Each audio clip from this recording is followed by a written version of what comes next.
कहानी की शुरुआत में हमें ग्रेस के हस्बैंड और ग्रेस की छोटी बहन ली को दिखाया जाता है, जो एक क्रोकोडाइल शो देखने के लिए जाते हैं, जहां पर ये देखते हैं कि किस तरह से क्रोकोडाइल को खाना खिलाया जाता है। यहाँ पर छोटे छोटे बच्चे छोटे क्रोकोडाइल्स के साथ फोटो भी क्लिक करवाते हैं। शो खत्म होने के बाद यह पास के एक बार में जाते हैं, जहाँ पर ली कहती है कि कल हम तीनों के तीनों क्रोकोडाइल को ढूंढने के लिए जाएंगे। एडम बुक में देखता उसे पता चलता है कि पास ही में ब्लैक वाटर है जिसमें क्रोकोडाइल रहते हैं। ये ब्लैक वाटर में क्रोकोडाइल को देखने के लिए बहुत ज्यादा एक्साइटेड होते हैं। यहाँ पर ग्रेस अपना प्रेगनेंसी टेस्ट भी करती है, जो कि पॉजिटिव आता है, यानी कि बहुत जल्दी वह माँ बनने वाली है। पर यह बात वो अपने हस्बैंड एडम को नहीं बताती। अगले दिन ये तीनों के तीनों ब्लैक वाटर के पास पहुंच जाते हैं, लेकिन इन्हें पहुंचने में देर हो गई होती है, क्योंकि जो फिशिंग बोट होती है अब तक वो जा चुकी है। लेकिन यहाँ पर एक और गाइड होता है। वो कहता है कि मैं तुम्हें ले चलूंगा। ये बहुत दूर आए होते हैं, इसीलिए ये उसकी बात मान जाते हैं। गाइड अपने पास एक रिवॉल्वर रखता है और इन तीनों को अपने साथ ब्लैक वाटर रिवर में ले जाता है। इनका फिशिंग का भी प्लान होता है। एक जगह ये रुक जाते हैं, जहाँ पर गाइड इन्हें बताता है कि अब इस रिवर में क्रोकोडाइल्स नहीं बचे। पहले यहाँ पर क्रोकोडाइल्स हुआ करते थे। यह तीनों के तीनों अब यहाँ पर मछली पकड़ना शुरू कर देते हैं और तभी बोट से कुछ टकराता है, जिससे सब के सब डर जाते हैं। गाइड जब चेक करता है तो खाली एक डिब्बा होता है जो बार बार बोट से टकरा रहा था। उस डिब्बे को बाहर निकालता है, जिसके बाद ये एक बार फिर से फिशेस को पकड़ने की कोशिश करते हैं, लेकिन इनके कांटे में एक भी फिश नहीं फंसती। और अब गाइड इन्हें और भी अंदर ले जाता है, जहाँ पर ये मछली पकड़ने की कोशिश कर रहे होते हैं, और तभी एडम के कांटे में कुछ फंस जाता है। ली उसकी फोटो खींचती है। उसे पानी में कुछ अजीब सा दिखा होता है, पर इससे पहले कि वो कुछ समझ पाती, एक क्रोकोडाइल पानी से निकलकर इनकी बोट को पलट देता है। ये सब के सब घबरा जाते हैं। आसपास बहुत सारे पेड़ होते हैं। एडम अपनी वाइफ ग्रेस को जल्दी से पेड़ पर चढ़ाता है, क्योंकि उसे एहसास हो चुका है कि आसपास बहुत खतरा है। लेकिन ली अब भी बोट के नीचे होती है। वहीं ग्रेस को टूरिस्ट गाइड की लाश दिखती है, जो देखकर वो डर जाती है। वो एडम को जल्दी से पेड़ पर आने के लिए कहती है। एडम उसकी बात मानकर पेड़ पर आ जाता है, जिससे वो मगरमच्छ से बाल बाल बच जाता है। और ली, जो अब तक बोट के नीचे थी, वो बोट के ऊपर चढ़ जाती है। क्रोकोडाइल उसके आसपास ही होता है, जो जोर जोर से बोट को हिलाना शुरू कर देता है ताकि ली नीचे गिर जाए। पर इससे पहले कि वह ऐसा कर पाता, ग्रेस और उसका हस्बैंड एडम पानी को जोर जोर से हिलाना शुरू कर देते हैं, जिस वजह से क्रोकोडाइल वहां से टूरिस्ट गाइड की बॉडी को लेकर चला जाता है। और अब ली के पास यही मौका है कि वह पेड़ पर आ सकती है। एडम उसे लेने के लिए बोट के पास जाना चाहता है, लेकिन ग्रेस उसे ऐसा करने से मना करती है, क्योंकि अब भी वो क्रोकोडाइल आसपास ही हो सकता है। पानी में उसका मुकाबला नहीं किया जा सकता। वहीं ली के पास बोट पर एक रस्सी होती है, जिसे ग्रेस देख लेती है। वो ली से कहती है कि रस्सी को हमारी तरफ फेंको, ताकि हम तुम्हें बोट के साथ यहाँ पर खींच ले और बोट को सीधा करके तीनों के तीनों यहाँ से निकल जाएं। ली उनकी तरफ रस्सी फेंक है, जो उनके आसपास ही गिरती है। और अब एडम धीरे धीरे कांपते हुए हाथों से पानी से उस रस्सी को निकालता है, लेकिन जब वो रस्सी खींचता है तो रस्सी कहीं पर फंसी हुई होती है, जिसका मतलब यह है कि यह बोट को अपनी तरफ नहीं खींच सकते। और अब ली के पास कोई रास्ता नहीं है, उसे पानी से होकर ही भेड़ तक पहुंचना होगा। एडम कहता है कि तैर कर मत आना,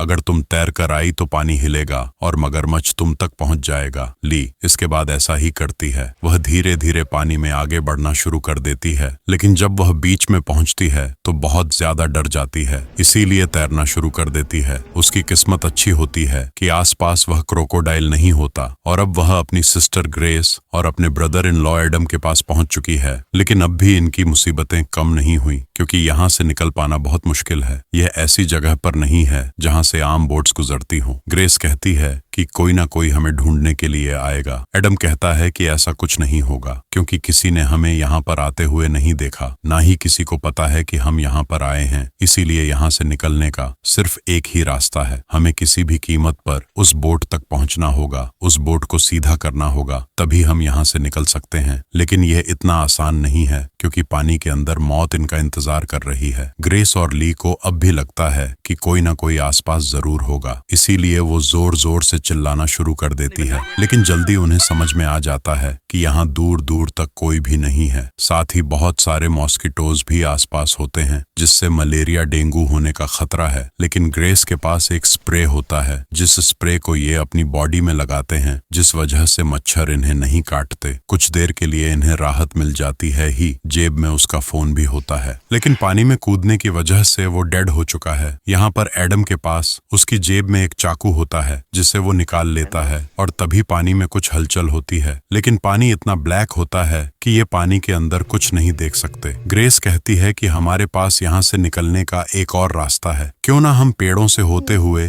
इस जगह से बाहर निकल जाएं। लेकिन एडम कहता है कि ऐसा करना ठीक नहीं होगा, हम इन पेड़ों से और भी अंदर पहुंच जाएंगे जहां पहुंचकर हम खो सकते हैं। मीलों तक ये जगह वीरान है, दूर दूर तक कोई इंसान नहीं रहता और ऐसा करना ठीक नहीं होगा। हमारे पास यहाँ से निकलने का एक ही रास्ता है और वो रास्ता है वो बोट। पर ग्रेस उसकी बात नहीं मानती। वो पेड़ों से होते हुए लगातार आगे बढ़ना शुरू कर देती है ताकि यहाँ से बाहर निकलने का रास्ता ढूंढ सके। यह रास्ता बहुत ही रिस्की होता है क्योंकि अगर उसका पैर स्लिप हुआ और वह पानी में गिर गई तो क्रोकोडाइल उसे मार देगा। और अब एक पेड़ से दूसरे पेड़ पर आगे बढ़ते हुए वह अंत तक पहुंच जाती है जहां पर उसके सामने रिवर आती है। इसका मतलब यह है कि यहाँ से निकलने के लिए इनके पास एकमात्र वही बोट है जो इनसे कुछ ही दूरी पर है, जिसे सीधा करके इन्हें निकलना होगा। ग्रेस अब वापस जाना शुरू कर देती है और तभी उसे रास्ते में पानी के ऊपर उसी गाइड का कान दिखता है जो इन सबको यहाँ पर लाया था, जो देखकर वो बहुत ज्यादा डर जाती है और जल्दी वह एडम और ली के पास पहुंच जाती है। वो उन्हें बताती है कि आगे भी रिवर है और अब इनके पास वही प्लान है जो एडम ने इन्हें बताया था, यानी कि इन्हें बोट को सीधा करना होगा। लेकिन ग्रेस और ली इसके लिए तैयार नहीं है। वह कहते हैं कि हमें यहाँ पर इंतजार करना चाहिए, जरूर कोई ना कोई बोट यहाँ से गुजरेगी। एडम को इनकी बात माननी पड़ती है और अब इनके पास जो स्प्रे होता है जिससे अब तक ये मॉस्किटोज से बच रहे थे वो पानी में गिर जाता है। एडम के सब्र का बांध टूट जाता है और वह फैसला करता है कि वह पानी में उतरेगा। वह धीरे से पानी में उतरता है और बहुत आहिस्ता आहिस्ता पानी में आगे बढ़ता हुआ वो बोट तक पहुंच जाता है। वो बोट को सीधा कर देता है, जो देखकर ग्रेस और ली खुश हो जाती हैं। लेकिन तभी पानी के अंदर से क्रोकोडाइल एडम को नीचे खींच लेता है। दरअसल क्रोकोडाइल ने उसकी आहट को सुन लिया था और अब क्रोकोडाइल ऊपर आता है। उसने एडम को मार दिया है, जिससे ग्रेस को गहरा सदमा लगता है। वह पूरी तरह से खामोश हो जाती है। उसने अब तक एडम को नहीं बताया था कि वह पिता बनने वाला है। एडम की बॉडी को क्रोकोडाइल अपने साथ पानी के अंदर ले जाता है। कुछ देर के बाद अपने आप को ग्रेस संभालती है। दरअसल एडम ने बोट को सीधा कर दिया है और अब किसी तरह से इन्हें रस्सी से उस बोट को अपनी तरफ खींचना है। ग्रे अपने आप को संभालते हुए नीचे जाती है और एक लकड़ी से पानी के अंदर गिरी हुई रस्सी को बाहर खींचने की कोशिश करती है ताकि यह उस रस्सी से बोट को अपनी तरफ खींच सके, क्योंकि रस्सी का जो दूसरा सिरा होता है वह बोट पर बंधा हुआ है। लेकिन तभी उसे पानी में कुछ हलचल महसूस होती है। वह समझ जाती है कि क्रोकोडाइल उसकी तरफ आ रहा है, इसीलिए वह पेड़ के ऊपर चढ़ जाती है। लेकिन तभी पानी के अंदर से क्रोकोडाइल एक ऊंची जंप लगाता है। दरअसल वह ग्रेस को पानी के अंदर खींचना चाहता है। इसकी उम्मीद इन दोनों ने नहीं की थी। ग्रेस की किस्मत अच्छी होती है कि उसकी जान बच जाती है। यह क्रोकोडाइल बहुत ही खतरनाक है। अब क्योंकि क्रोकोडाइल ऊपर आ गया होता है, इसीलिए एडम की बॉडी भी ऊपर आ जाती है, जिसे देखकर इन दोनों को बहुत दुख होता है। साथ ही जैसे जैसे वक्त बीत रहा होता है, बोट इनसे धीरे धीरे दूर जा रही है, क्योंकि पानी में लगातार हलचल है। पूरी रात ये दोनों उसी पेड़ पर गुजारते हैं। सुबह होने पर ये देखते हैं कि बोट इनसे कुछ दूर जा चुकी है। कई घंटों से इन दोनों ने पानी नहीं पिया, इसीलिए दोनों के दोनों प्यासे भी हैं। और अब ये दोनों के दोनों पेड़ों से आगे बढ़ते हुए बोट के पास जाने की कोशिश करते हैं। लेकिन एक जगह ऐसी आ जाती है जहां पर इन्हें पानी पर उतर नहीं होगा। यह दोनों के दोनों बहुत आराम से पानी के अंदर उतर जाते हैं और तभी इनके सामने क्रोकोडाइल आ जाता है। ये दोनों वापस पेड़ पर चढ़ने की कोशिश करते हैं, लेकिन क्रोकोडाइल ग्रेस को पकड़ लेता है, पर वह हार नहीं मानती। वो क्रोकोडाइल से ट करते हुए पानी के ऊपर आ जाती है। ली उसका हाथ खींचकर उसे पेड़ पर ले आती है, पर क्रोकोडाइल ने ग्रेस के पैर को बुरी तरह से जख्मी कर दिया है। ली उसके पैर पर कपड़ा बांध देती है। तभी इनसे कुछ दूरी पर एक बोट गुजरती है। ली जोर जोर से चिल्लाती है,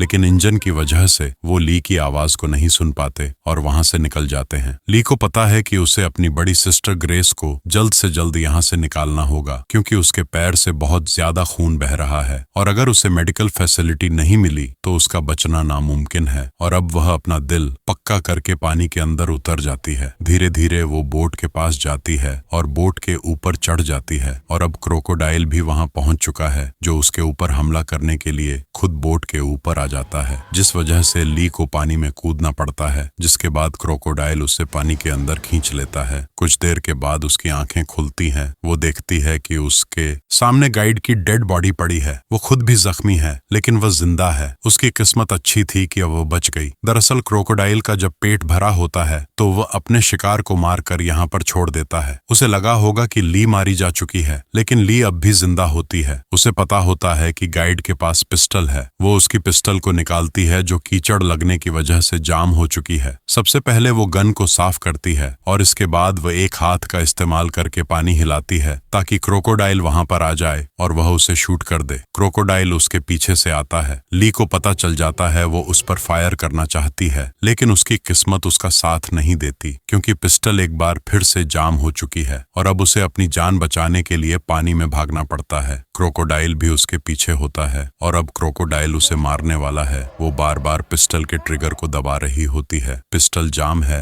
लेकिन तभी अचानक से गोली चल जाती है, जिससे क्रोकोडाइल का खात्मा हो जाता है। क्रोकोडाइल अब मारा जा चुका है। वो जल्दी से पेड़ के ऊपर आती है, जहां पर उसकी बड़ी सिस्टर ग्रेस है, लेकिन अब तक ग्रेस की मृत्यु हो चुकी है। उसने अपने ब्रदर इन लॉ और अपनी सिस्टर दोनों को खो दिया, जिससे ली बहुत दुखी होती है। इसके बाद वो अपनी सिस्टर की डेड बॉडी को बोट पर रखकर यहाँ से निकल जाती है और इसी के साथ ये फिल्म, यह कहानी यहीं पर खत्म हो जाती है। उम्मीद करते हैं कि यह कहानी आपको पसंद आई होगी।